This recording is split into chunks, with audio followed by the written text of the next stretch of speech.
Black Girls Podcast, a weekly conversation about mental health, personal development, and all the small decisions we can make to become the best possible versions of ourselves. I'm your host, Dr. Joy Harden Bradford, a licensed psychologist in Atlanta, Georgia. For more information or to find a therapist in your area, visit our website at therapyforblackgirls.com. While I hope you love listening to and learning from the podcast, it is not meant to be a substitute for a relationship with a licensed mental health professional.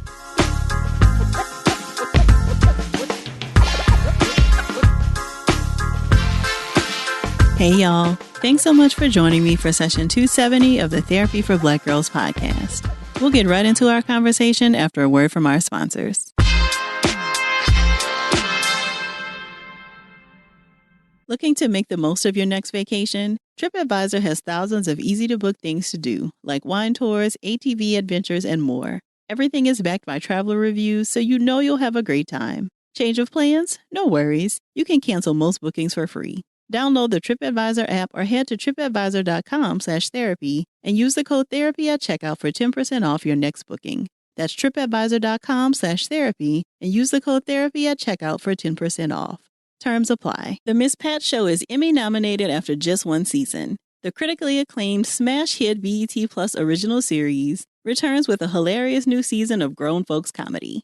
This season, Miss Pat works through the pain of the past to be the best wife, mom, and sister she can be. That doesn't mean she plans to stop laughing or stop cussing. The Miss Pat Show. Season 2 now streaming only on BET Plus. To learn more, visit BET.plus. BET Plus. Stream Black culture. You know you're a pet mom when your social media feed is 80% your pet. Halo gets it, because they're pet moms too. Pet moms who make natural, high-quality pet food that starts with science for your pet's health. Learn more at halopets.com. If you're someone who enjoys taking personality tests, you might have heard of Enneagrams.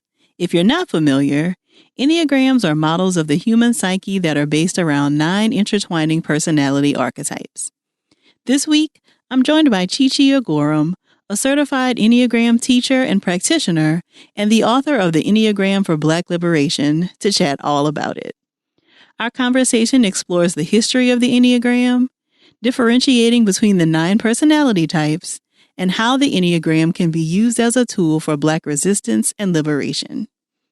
If something resonates with you while enjoying our conversation, please share it with us on social media using the hashtag TBGInSession. Or join us over in the Sister Circle to talk more in depth about the episode. You can join us at community.therapyforblackgirls.com. Here's our conversation. Well, thank you so much for joining me today, Chichi. Thank you for having me. I'm so excited for this conversation. Likewise. So we are going to talk a little bit about your new book, so The Enneagram for Black Liberation, which I'm very excited to get into. But before we get into that, can you tell me about the history of the Enneagram? Like, what is it and how is it used? So the Enneagram has been around in some form since the 13th century. So it's been around for a long time, and it has roots that go back to different wisdom traditions across the world. So there's some roots that go back to the Sufis, a lot of different religious groups from back in the day. But what we call today the modern Enneagram, which is like the circle, the diagram that most people see now, the beginnings of that started in the 13th century and have since then been melded, if you will, with some psychology. It was brought to the United States back in the 70s. And the founders of the narrative Enneagram, which is where I got trained, David Daniels and Helen Palmer. David Daniels, he's no longer living, but he was a psychologist. And so he added the element of psychology with this spiritual tradition that really looked at people's core selves, true selves, and then these other personality aspects that we take on to navigate the world. And all of that combined together now gives us those 9 types that we talk about today and use as the Enneagram of personality. So how did you become interested in the Enneagram to get the further training that you did? I was in grad school studying to be a therapist, and one of my friends at school mentioned the Enneagram. And I wasn't really interested because I felt like I had other tools that were working well, and I didn't really feel like it made any sense. The diagram seemed weird. I wasn't interested, but then it kept coming back up in conversations from different people that I did actually respect. And so I thought, okay, I'm going to give it a try and see what this thing is about. And for me, it felt like somebody finally gave language to aspects of the way that I experienced the world or experienced myself that I had not gotten language for before. There were many ways before I found the Enneagram that I felt like it must just be me. I must be the lone person in the world who has these thoughts or struggles with these things or sees the world this way. And one of the most distinct feelings I remember when I came to the Enneagram for myself was, oh, it's not just me. This is a common way of viewing the world. And I could explore other ways of being. I don't have to be stuck in this one point of view. So that's what drew me in. And then after I finished grad school, began pursuing training and certification with the narrative Enneagram. I was drawn to the way they talk about the Enneagram because it's very narrative based. It's very much about storytelling. We prioritize the lived experiences of the people in the courses and the classes. So for as much as I know about the Enneagram and I've written a book about it, if we were talking about what potentially your Enneagram type was, I would be relying on the stories you tell me about yourself, about how you experience the world, about how you respond to certain things as a way to piece together core motivation across time. And I love narrative. I love stories. I think people's stories are beautiful. And I think the way people talk about their stories offers more information than like a multiple choice test. So I was very drawn to that format too with the narrative Enneagram. Mm-hmm. Yeah, and so talk to me more about the book. So, you call the book The Enneagram for Black Liberation. And I always think it's really interesting how, we come to these, like you said, this has been around since like the 13th century. And so Black people were likely not a part of bringing this to the forefront, but you have put your own spin on it and really are talking about it in terms of Black people in the Black community. Can you talk about the inspiration for the book? The inspiration for what became the Enneagram of Personality came from communities of color in parts of the world that a lot of communities in the Middle East, for example, were part of the inspiration for this. But to your point, as it became more familiar in the West, as it came over here, Black folks were not necessarily a part of those conversations. What led me to write the book was partly my experience as I was being trained in the narrative tradition, and then just the conversations I was having around that. I was often the only or one of very few Black people in the space. And I had questions about how my lived reality played in with some of what I was learning. So, for example, when I first started training, there were a lot of components of the work that were stating that the goal for health, the goal for being well was to be undefended, I think is a good word for it, because our types are seen as things that maybe we needed when we were kids. So we formed these personality traits and habits when we were kids, and they offered us help and solution at that point. But as adults today, we don't need them as much. So we just need to kind of like let go, release them, and enter life in a more undefended state. And I kept thinking as I would listen to those lectures, like that doesn't work for me. That works for some people in this society to go around undefended. But for a lot of people, that doesn't work. What is my work then, right? What is healing and health and wellness look like? What does that look like for somebody who still needs those protective things? And so that's really what began my exploration of how does power and privilege and identity play in with Enneagram work? What does it look like for us to identify? I talk about types as armor. So we needed in the past these pieces of armor to protect ourselves in the world. And for some of us, we still need that armor. And rather than introducing shame, because that's also kind of what I was like an undercurrent that I was picking up on in some of those conversations was that if you were too identified, then if you were using your armor too much still as an adult, then you're not doing your work. And I felt like that can't be true because I still need my armor. I still need protection in a world that's not safe for me. And that's not a thing of shame. That is a necessity. And my work then is to be able to create space between me, my full true self, and then these protective mechanisms that I use to navigate the world and be able to have choice when I lean into that and when I step back from it.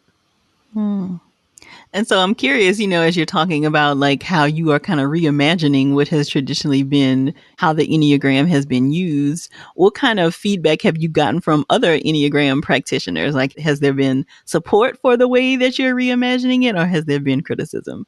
I'm sure that there's criticism somewhere. Nobody has said it to my face. So they didn't say it.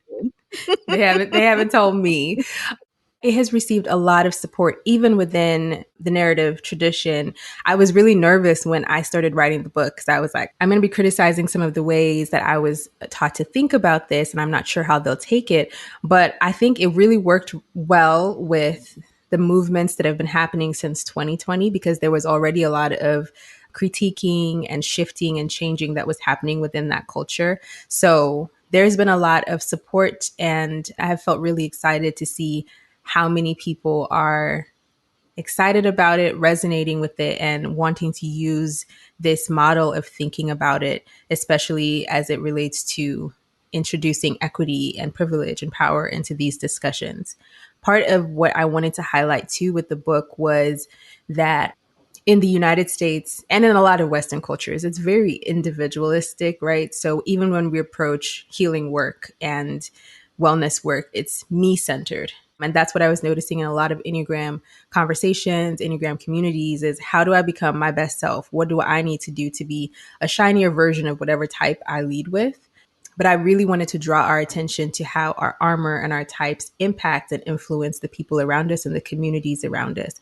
So I might need my armor to protect myself, but sometimes my armor can unconsciously be weaponized against other people, making it less safe for them to put down their armor. And that's also part of my responsibility if our freedom is interconnected. And so really wanting to expand the conversation from just, this is just about you and you being the best version of you, but to really think about, how does this impact us all? How can this help free us all? I love that. So you mentioned that there are 9 different personality types that, are classified via the Enneagram. Can you talk about those for us and kind of break down what each of them is? Yes, I can give you a quick overview. So there are nine types, and the idea here is that one of them is your primary type throughout the course of your life. It's kind of like home base. So there might be a few different types that you maybe feel like, oh, I could be that or I could be that. But our types don't change over time because the Enneagram is more about core motivation and less about behavior. So your behavior will shift and change over time, but the core motivation, the core story never really shifts. So I will start with, they're numbered 1 through 9, which is easy. So I'll start with type 1. Type 1 is known as the perfectionist. And this core story for type 1 is that they have to be good and do the right thing in a world where you are punished for being bad, for making mistakes, for showing up and doing the wrong thing. So there's a lot of energy and effort with type 1s to live up to their own standard of what it means to be a good person, what it means to be perfect. For type 2s, they're known as the givers. And the story here is that the only way that I am valuable and therefore loved is if I show up for people and help other people. And so they spend a lot of their effort and energy anticipating other people's needs, showing up for other people, taking care of other people in an effort to be valuable and to be lovable. For type 3s, they are called the performers. And the 3s believe that to be valuable and to be lovable, you have to be seen as successful. You have to be seen as accomplished and capable. So they spend a lot of their energy and a lot of their time pursuing things that they can succeed at, pursuing things that they can shine at in an effort to feel valuable and loved. Side note, the US is often referred to as a 3 culture. So we all kind of have this overlay that says no matter what field you're in, you have to be seen as capable and successful. And that applause is what communicates that you have value. Then we have type 4, known as the romantic or the individualist. And 4s believe that to have value and to be loved, you have to offer something that's unique, something that's different, something that nobody else is bringing to the table. to prove that you have enough value to be loved and to belong. So they tend to be creative. They tend to try to think about new and interesting ways to present things, all in an effort to be seen as valuable and deserving of love. Then we have type 5, and fives are known as the observers. They believe that in a world that can be overwhelming, demanding, where people ask for a lot and take a lot, but don't give enough, they have to protect themselves from being depleted by gathering enough knowledge to stay self-sufficient.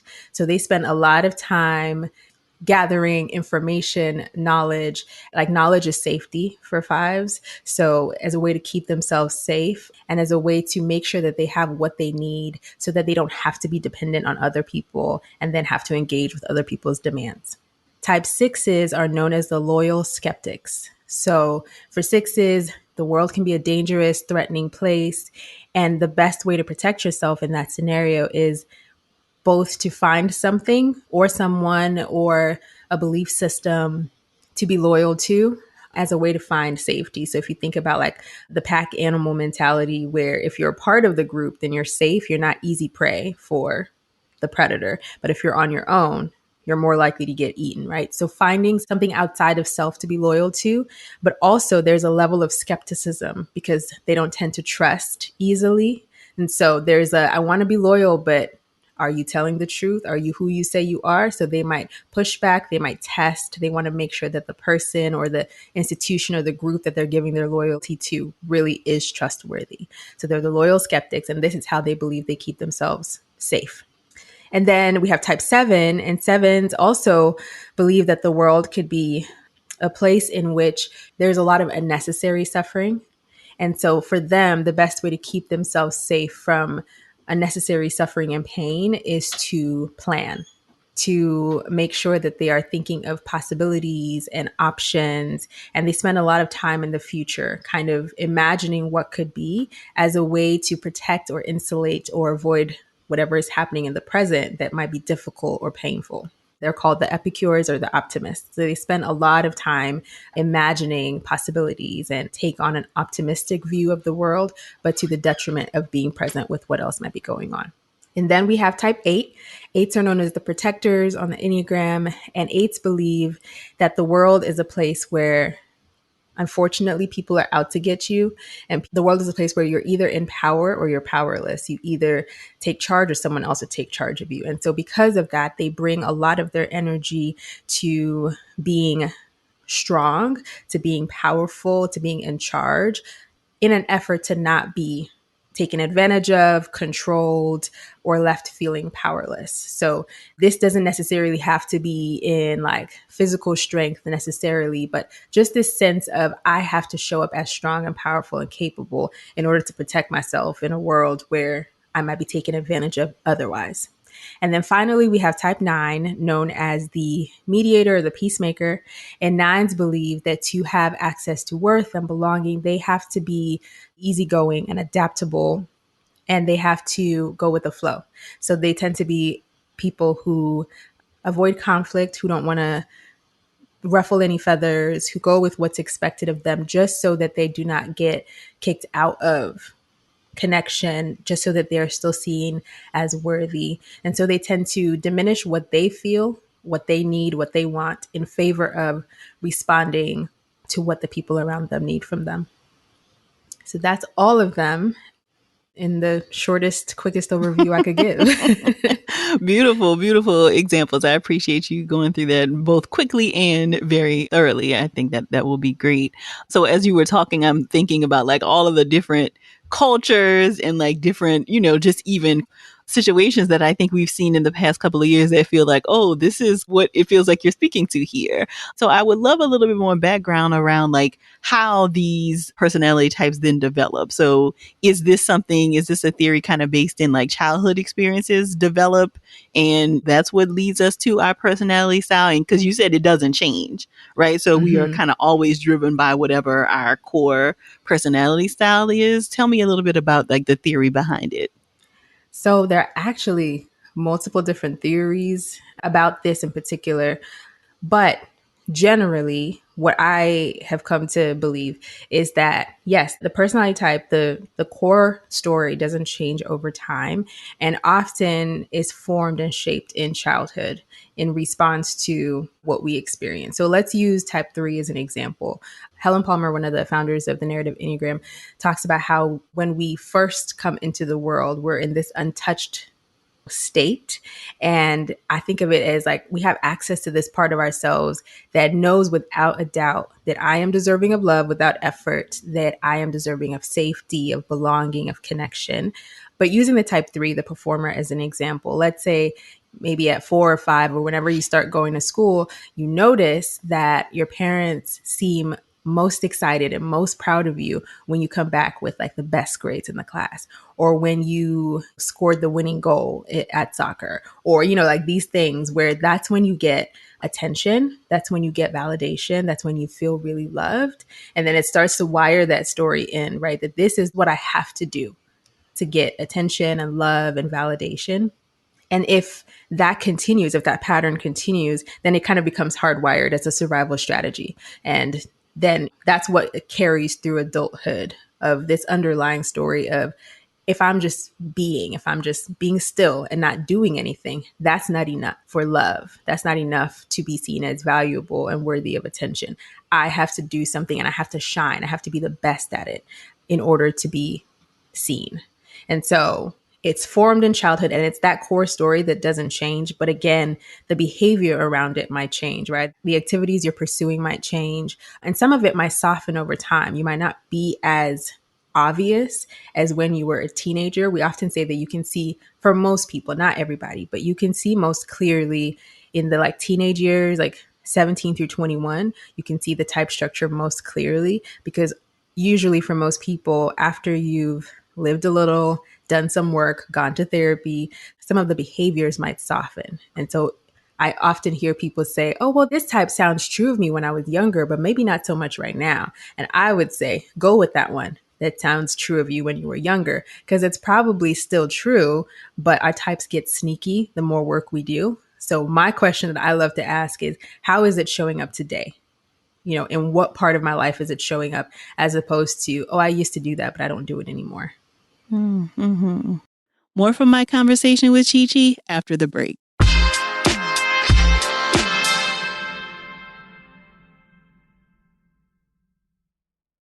Going on vacation is the best, and TripAdvisor can help you make the most of every minute. With thousands of easy-to-book things to do like skip-the-line tours, guided excursions, and more, TripAdvisor lets you book ahead of time so you can get right to the good stuff on your trip. With over 1 billion traveler reviews and opinions to back them up, you know you're in for a great time. So hang with some sloths or rent an ATV. There's lots to choose from. Need to change your plans? No problem. There's free cancellation up to 24 hours beforehand with most bookings.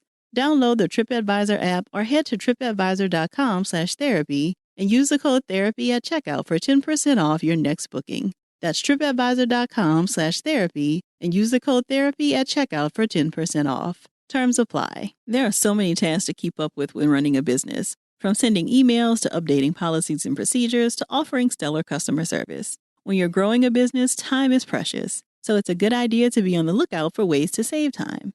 One thing you may want to try is Zapier.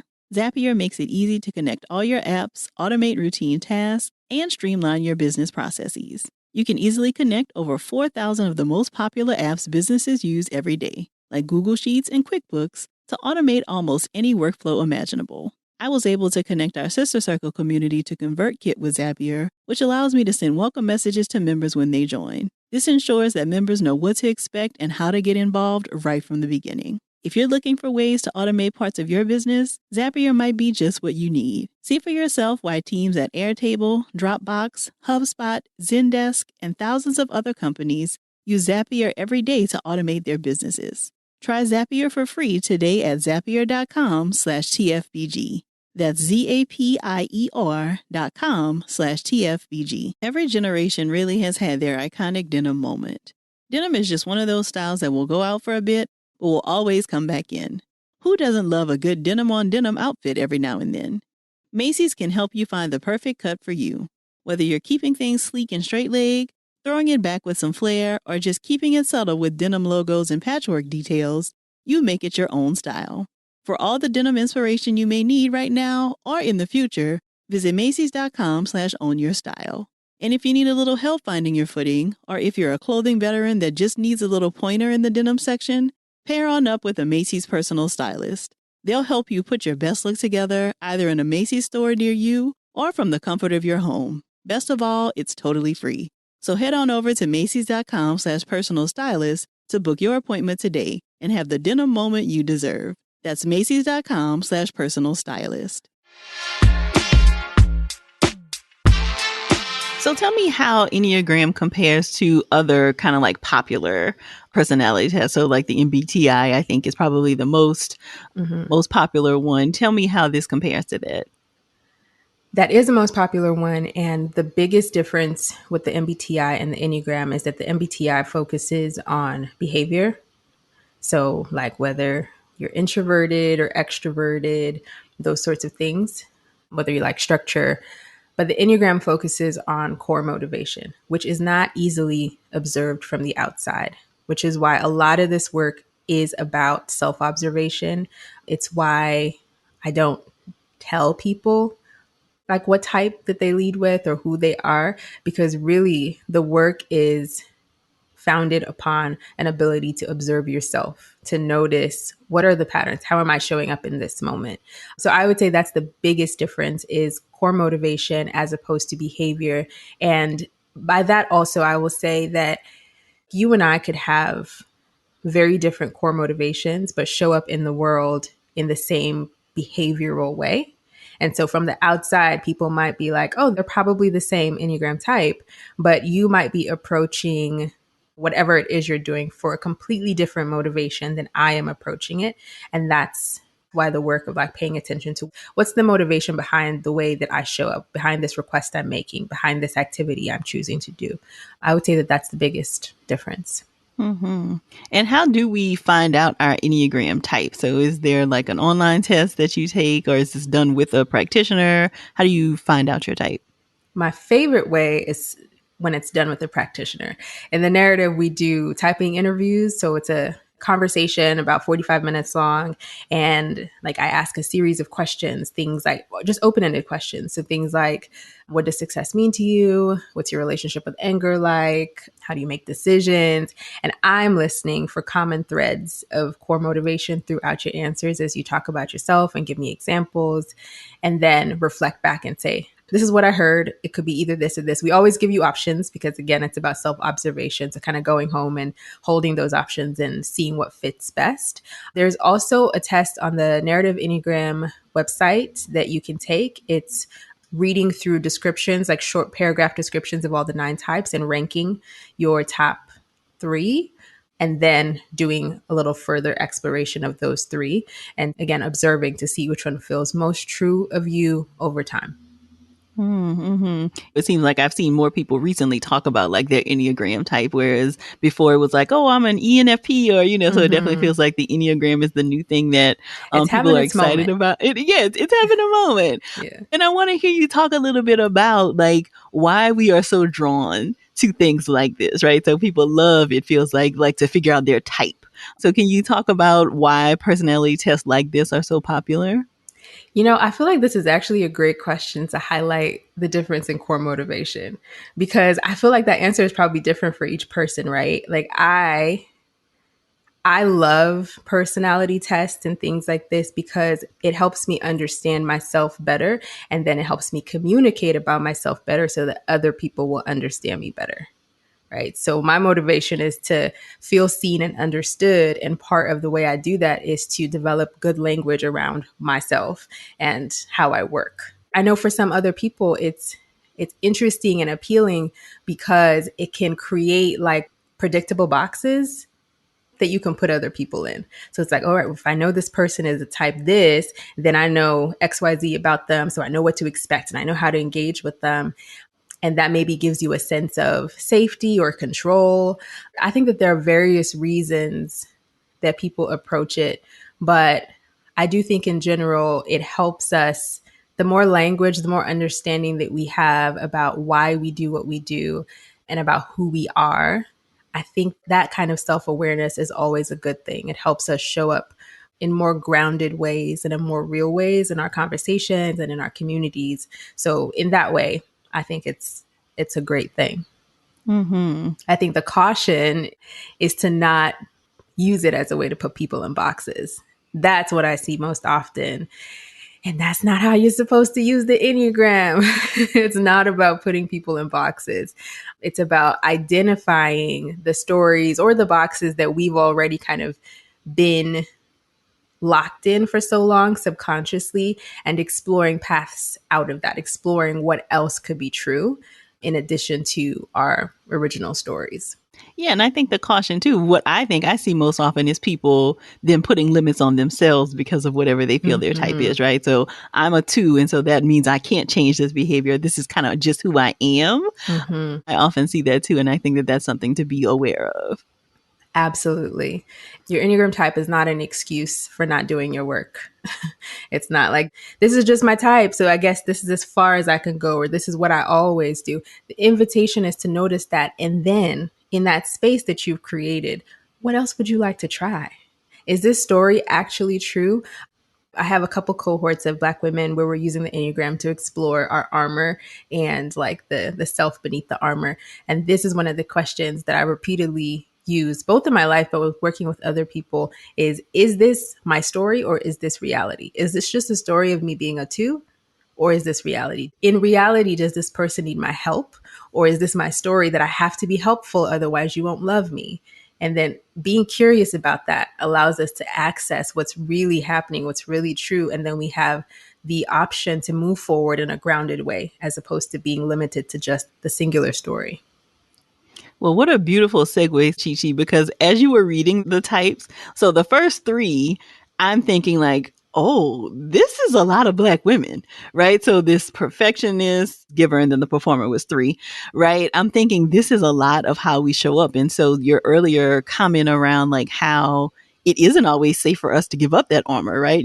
So we already know the discrepancies and how we are disproportionately impacted in workplaces and things, so a lot of that I think is drilled into us as a survival tactic. So I'd love to hear more about like how the Enneagram can be helpful for Black women, and to hear more about like how you're using it with Black women. Yeah, that there's so much of that I agree with what you said. That's part of the survival strategy for a lot of Black women. I think women in general are socialized in our culture to think that the type 2 is the right way to be a woman, right? So you have to kind of be a martyr, make sure everyone else's needs are met before you attend to yourself, never really ask for too much, make sure you're always helping and giving and caretaking.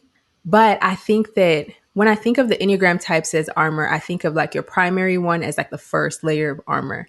Then I think of all of these other elements like culture, racial identity, maybe even experiences with trauma that create additional layers of armor that we carry. And I think for Black women in particular, the additional layers of armor are a lot. They are heavy in addition to your primary type. So I often find that type 8 actually is one where a lot of Black women are mistyped, because there's this expectation in our culture that you show up as strong, that you show up as being able to handle anything, to some degree untouched by the difficulty and the suffering around you. Just like that energy of like, I can power through anything, right? Well, what's type 8 again? Type 8 is the protector. Protector. Got it. And 8s are very protective of the people around them that they love, whoever is within their tribe, their circle. And so that part can also feel very familiar as an additional layer of armor. And isn't it true for a lot of Black women in this society that in a lot of spaces, if you don't show up in that way, there is actually an attempt to overpower. There is actually an attempt to take advantage of, right? So the story is born from reality. It's not just like, oh, I'm just imagining that the world is a place where people act like this. No, it's born from real experience. So that's an additional layer of armor, right? I think of the type 6 also as an additional layer of armor, I think for Black folks, but the type 6 is a loyal skeptic. And one of the primary characteristics of this type is, I call it threat forecasting. So constantly, a few steps ahead, thinking through what could go wrong. What are the places where I need to be prepared in case something goes wrong, right? So sixes tend to have everything with them that they might need in case something goes wrong. And I even think about just like the conversations that Black parents have to have with their kids so young about how to act when you are around a police officer, right? It's like all of the, I'm threat forecasting. I know that there's danger out there. So I'm thinking through all the things that could go wrong and trying to prepare myself for that and carrying that as an additional layer of armor. So that's like the 2, that's the 6. And then my theory around Black culture, particularly in the US, is that it's a lot of sevenness. Sevens are the optimists or the epicures, where it feels like the pain and the suffering and the limitation is just so much that I will drown if I actually stay present with this. Like it's too much and it will consume me. And so I reach for things that feel fun. I reach for laughter as a way to kind of escape, right? So we turn up, we have memes. Like there's nothing funnier than Black Twitter, nothing at all. But like we use humor and we use lightness and dance and all these things are wonderful coping skills. But in the story of the 7, it's binary. It's either I'm laughing and I'm focused on what's possible and optimism, or I drown. There's no in between, right? Where we can actually pause and hold both things, be present with some of the grief and allow ourselves to feel joy. So in many ways, I think that all of these could be additional layers of armor. And with Black women, we know that often Black women are at the forefront of fighting for freedom and liberation for themselves and by that for everybody else.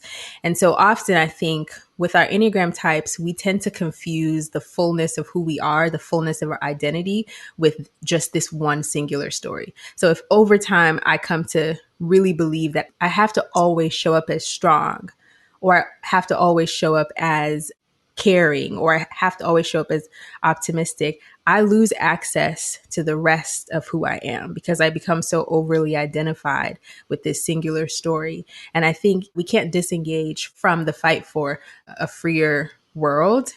But I also believe that the Enneagram can allow us to access more of the fullness of our humanity, even as we engage in the rest of the world that is still not equitable and is still not just. So we still need the armor, but it's really about creating space so that I know that I have access to Chichi, the rest of myself, who can engage in playfulness and curiosity and rest and ease, even while the world is still a raging dumpster fire. So that's that's the invitation I see for Black women, because I think so often we get so consumed with the fight that we forget that we are more than just the fight. It's like, what is the thing you're fighting for? How can you experience some of that ease and liberation and freedom and joy and play in your body today?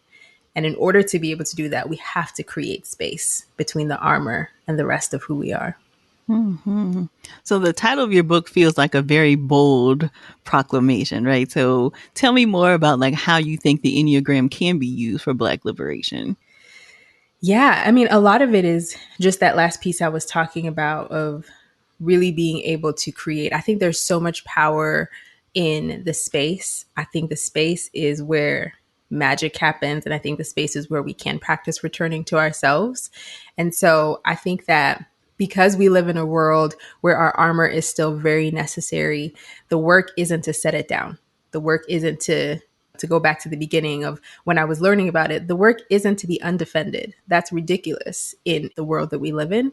So I really see the connections with Black liberation and the Enneagram as being able to create that space so that we don't get maybe burnt out as easily, so that we don't lose access to our full selves, so that we don't miss out on the opportunity to fully experience some of what it is that we are fighting for today. So that it's not just like this far off thing. Like when these things happen, then I will be able to access. But it's like, how do we make space to access those things today? In the work that I have been doing with Black women around this, for a lot of people, it's very hard to answer the question, when do you feel most free? What does ease look like or feel like or sound like for you? And it's like, oh, I don't know. I don't know if I've ever felt that, or I don't know the last time I felt that. And that is what I think the Enneagram can help us with. It is to bring awareness to these mental and emotional and somatic patterns that we have that keep us insulated or separated from our fullest selves. And not with shame, because we know that those patterns have been helpful and can still be helpful in some ways, but to allow us to have the freedom to choose. I can practice being in my body enough to say, in this conversation with Dr. Joy, I don't need to be defended. So I can put my armor down and allow myself to experience the ease of a good conversation without anticipating danger or feeling like I have to perform or any of those things. But I know that in certain other spaces, I might need that armor, and that's okay to put that back up, right? But if I don't have space to set it down, I also don't get to experience the fullness of maybe the care that's available for me from other people, the love, the assurance, the sense of community, like all of these beautiful things that our armor, the armor is there to theoretically keep out the bad stuff, but it also keeps out some of the good stuff, right? If we use the two as an example, if the armor is there to keep out this feeling of being rejected because I'm not valuable enough or I'm not doing enough to help people, the armor also keeps out the experience of being held and taken care of because you're so committed to not having needs or to not letting people know that you have needs so that you can keep showing up for them. But then you're feeling exhausted and you're feeling resentful because no one's showing up for you. But the armor is the thing in between, right? It's like there might be people out there who do want to show up for you, but you have to put down your armor to be able to experience that. So it's that creating space that really helps us, as well as being mindful and conscious of when can I put this down and when do I need to hold it back up? Which space is safe? Which relationship is safe? And which one is not? As opposed to the binary of everything is unsafe or all of these bad things will happen if I put down my armor. There's a little bit of in the moment curiosity that allows us to act with consciousness. Mm-hmm. More from my conversation with Chichi after the break.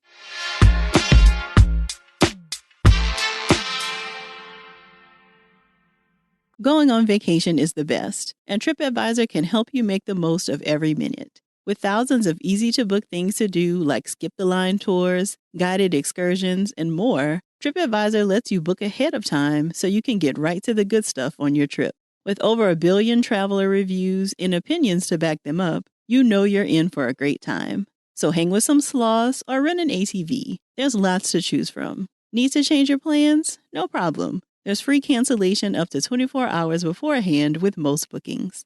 Download the TripAdvisor app or head to tripadvisor.com/therapy and use the code therapy at checkout for 10% off your next booking. That's tripadvisor.com/therapy and use the code therapy at checkout for 10% off. Terms apply. There are so many tasks to keep up with when running a business, from sending emails to updating policies and procedures to offering stellar customer service. When you're growing a business, time is precious. So it's a good idea to be on the lookout for ways to save time. One thing you may want to try is Zapier.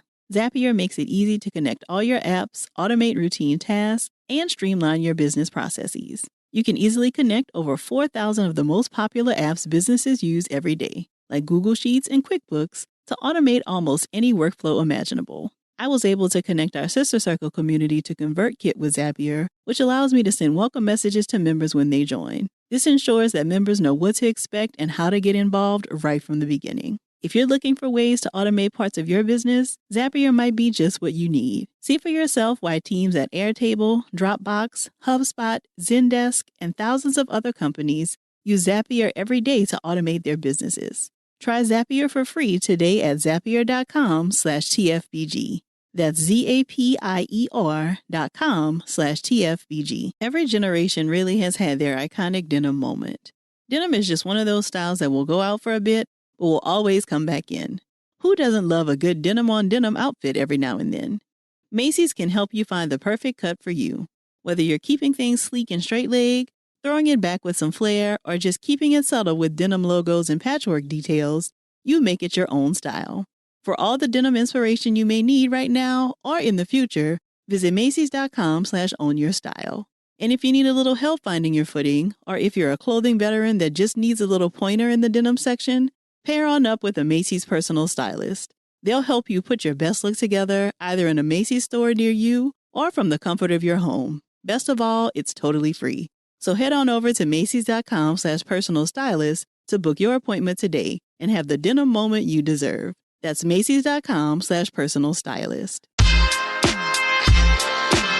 So I love that and it sounds like you combine this like with your therapy practice, right? And so I'd love to hear about what this looks like in therapy, because it feels like it is a very natural fit, I think, for Black people and Black women specifically, because I think we engage the world often in storytelling, right? It also feels like the typing of the personality types lends itself to kind of at first talking about something outside of you to get to the inner work, right? So there's a little bit of distance that I think sometimes makes it feel a little bit more emotionally safe. So can you talk about how you use this in therapy, or how somebody might use this with a therapist? So you talked about finding out your type as a part of like a narrative interviewing kind of thing. And once you know your type, then how would you use it in therapy? Yeah, so I'm not practicing currently, but when I was working with people, I find that it's really helpful to, when I think of working as a therapist, I think of listening to what people are not saying. And I think the Enneagram is such a great tool for that specific thing, because it's so subconscious that we often don't recognize, oh, the armor's up, oh, I'm doing the thing, or I'm performing. But when you're able to see that in the other person, and then you know what the core story is there, you know what the core fear is and the core motivation, it allows you to speak to that part with gentleness and with kindness. So each of the 9 types has a core fear that motivates this story that they have, right? I've been using the 2 as the example, so I'll just stick with that. The core fear there is rejection, that if you don't see me as indispensable and the most helpful person in your life, you're going to get rid of me. You're going to throw me out and discard me and find somebody else who meets your needs better, right? So if I'm listening to someone who identifies as a 2 talk about like all the ways they're showing up for the people in their community, either with like excitement or with like some exhaustion, I might then be curious and ask, is there any part of you that's afraid that if you didn't do all these things for this person or for this group of people, that they wouldn't need you anymore and they wouldn't want to be in relationship with you anymore? So we can get to the core piece, I think, faster because we are conscious of it. We've named it. And it's not just like, oh, she's helping, or they're just natural givers. Like, that's true. And where is the core fear showing up right now? How can we be present with that fear of rejection? How can we learn to soothe it? Then we could tie that to inner child work. Where did this come from? What were the early experiences of this? How can we go back and honor the experiences and soothe as a way to lessen the hold of the fear? It doesn't go away, but now I know what it is and I can name it. So I think that that's one of the most helpful ways that it can be used in therapy. And then also just kind of bringing awareness, like naming out loud those patterns and habits that otherwise are just autopilot. Being able to be curious about it, having someone ask questions about it so that you can begin to notice and observe yourself in that way, I think is helpful as well. There are many other ways, but that's what comes up first. Yeah. And so the way that you have laid out the typing, it doesn't sound like there is a hierarchy, right? Like it's just different. It's not like type 1 is ideal and we don't want to be a 9, right? Like they are just different. So the goal is not to like move between types. And you've already said that that's not possible anyway. So when you refer to the work that people need to do, it sounds like it is about recognizing like what your pattern is and like what may be this core fear, and then just kind of figuring out like how it shows up and how it may not be something that you want, and how do you kind of minimize some of that. And what else is true outside of that core story, right?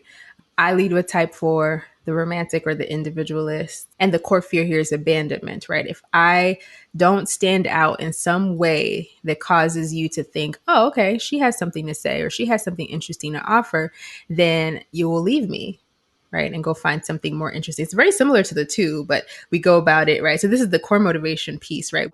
Both of these types don't want to feel like they're not enough and that you're going to go out there and find somebody else. But the 2 tries to minimize the possibility of that happening by being super helpful and generous. And the 4 tries to minimize the possibility of that happening by offering something unique and authentic and creative. But in addition to naming my core fear and understanding my patterns and my habits, the part of me that's able to observe those patterns in action is not as identified with them, right? So my inner observer can allow for more space. And then within that space, I get to be curious about what else is true about me. If I don't have to be exceptional and unique in this moment, who would I be free to be? What do I actually want to do?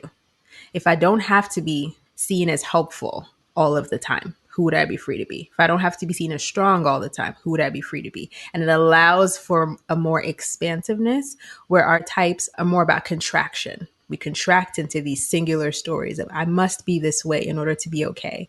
And doing the work allows for more expansion to say, sometimes I need to be this way to be okay. But what else is true? Who else am I free to be if I expand beyond this one story? And so, how have you seen people kind of change or expand, since that's a great word that you kind of keep using, by using the Enneagram in their lives? I have seen people get more access to parts of themselves that maybe they forgot about, that they haven't allowed themselves to be present with.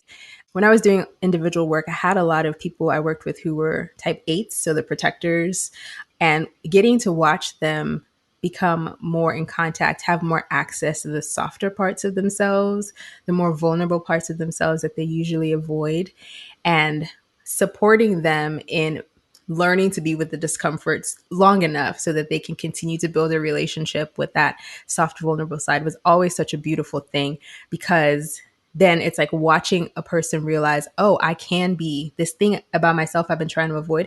I can be that thing and still be okay. I can be soft and vulnerable and not completely dissolve, right? I can be boring and inadequate and still be deserving of love. I can speak up and say, this is what I need, and engage in conflict and not be discarded. And so, really watching people step into and own those parts of themselves that their types have told them that they have to avoid in order to keep up with the one story has been a really beautiful, rewarding part of watching people expand. It's like really taking ownership over all of who we are rather than just the parts that we think will make us more worthy or deserving of love or safe. Mm-hmm. Are you aware of any research that has been done that talks about like how we fall into personality types based on race or culture? I know we've anecdotally talked about, oh, this sounds a lot like a lot of Black women, but are you aware of any like studies or things that have been done that talk about like us falling into certain personality styles? I am not. This answer could be wrong, but I don't think that it exists. And it's something that I have been in conversation with some other Black Enneagram teachers and Enneagram teachers of color who we want to explore this basically. We want to have more definitive, more than just anecdotal stories around it, but what that looks like for Black folks. But as of now, I don't think that exists. Yeah. If I'm wrong, I I hope I'm wrong. I mean, hope it well, you've actually written the exists. book, so surely this would have come up in your Yes. preparation for the book. Yeah. Yeah. It sounds like there are different ways to kind of get your Enneagram. So you've talked about kind of having a more narrative approach, but I imagine that there are other ways to kind of get your type. So that probably is a limitation also, in that there are different ways to kind of identify what your Enneagram type is. Yeah, the most popular one online is called the Rheti, RHETI. And it's a series of questions that you answer. And then it kind of gives you at the end what your primary type might be and then some options. I think that what in either direction, my encouragement to people is to not take whatever the test says or whatever a practitioner says immediately as true of you. You still have to practice self-observation. So even if the test comes back and says, you're a type 6, sit with that, explore it. Think through, is this actually true of me over time? What questions do I have about this type? Let me look at the other types and see if that's also true. So that's really the heart of what we encourage with the narrative. I've met and worked with a lot of people who will say, oh yeah, I took the test and it said I was a 7, so I just went with it. It's like, well, the actual growth and work happens when you practice self-observation. So it's not about if the test says you're a 7, it's, have you noticed in your regular life that you are constantly planning for the future? Have you noticed that you have difficulty being with uncomfortable feelings? What are you noticing about your actual lived experience? And does it match up with what the test said? And if it doesn't, explore other options. Got it. So are there other resources that you would suggest for anybody who wants to learn more besides your beautiful book? Are there other places that people can check to kind of learn more about Enneagrams? Yeah, you can read about the types more in depth and even like the types in relationship and those sorts of things on either Narrative Enneagram's website, narrativeenneagram.org, or the enneagraminstitute.com. Those are like the two primary Enneagram programs in the US. I would recommend either of those in terms of language. There are also other books that I think do a good job of talking about the Enneagram. One of them is the Essential Enneagram. It's a little tiny yellow book. It also has the narratives typing test in it as well, where you read through the paragraphs and then it'll give you information about lookalike types. So there are some types that look a lot alike. So it'll give you some ways to identify if you connect with like 2 and 9, this is what to look for to help you make the difference between which one is your primary.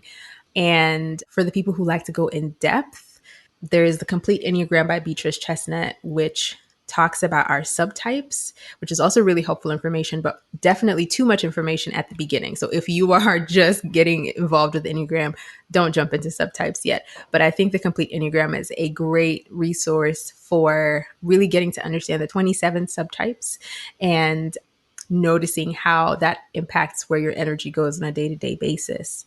There are so many other books. Those are the ones that come to mind first. My learning style is a lot more around like conversations or workshops or things like that. I love to read, but I also find that, for example, with the narrative, we teach through panels. So I am not the only one talking about what this type looks like. We have a panel of people who identify as this type, and they get to share too from their experience. And I think that's such a powerful way to learn, because you're getting to understand how this can show up differently in different bodies with different forms of identity. So getting in a workshop, learning with people, I think is also great. Other people can hold up a mirror to things that you might have a hard time seeing alone. Mm-hmm. Indeed, indeed. Well, tell us where we can stay connected with you, Chichi. What is your website, as well as any social media channels you'd like to share? Yeah, my website is chichiagorom.com. It's probably the best place to keep in contact with me. You can find my email on there, information about workshops and things like that. And then on Instagram, I am at the Enneagram for Black Liberation. Perfect. We will be sure to include all of that in the show notes. Thank you so much for sharing with us today, Chichi. I appreciate it. Thank you for having me. I'm so glad Chichi was able to share her expertise with us today. To learn more about her or to grab a copy of her book, visit the show notes at therapyforblackgirls.com/session270. And be sure to text 2 of your girls right now and tell them to check out the episode as well. If you're looking for a therapist in your area, check out our therapist directory at therapyforblackgirls.com/directory. And if you want to continue digging into this topic or just be in community with other sisters, come on over and join us in the Sister Circle. It's our cozy corner of the internet designed just for Black women. You can join us at community.therapyforblackgirls.com. This episode was produced by Fredia Lucas, Ellice, Ellis, and Gabby Gladney, and editing was done by Dennison, Bradford.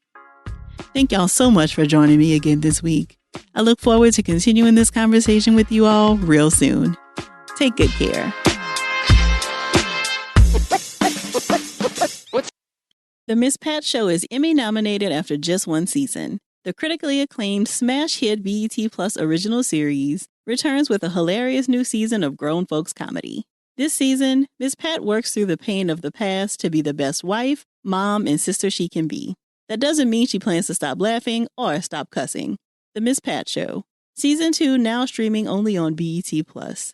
To learn more, visit BET.plus. BET Plus. Stream Black culture. You know you're a pet mom when your social media feed is 80% your pet. Halo gets it, because they're pet moms too. Pet moms who make natural, high-quality pet food that starts with science for your pet's health. Learn more at halopets.com. Sponsorship for this podcast is brought to you by Ford. Built Ford proud. Ford is going above and beyond in innovation to create the smartest, most connected EVs and technology on the market. With charging made easy with the overnight plug-in Ford mobile charger, as well as over 19,000 charging stations in the Blue Oval Charge network. See why Ford's new EVs are redefining what electric can do. Journey into the future with Ford's lineup of electric vehicles with many exciting and affordable options to choose from. Head over to Ford.com to learn more about the electric revolution. Built Ford proud.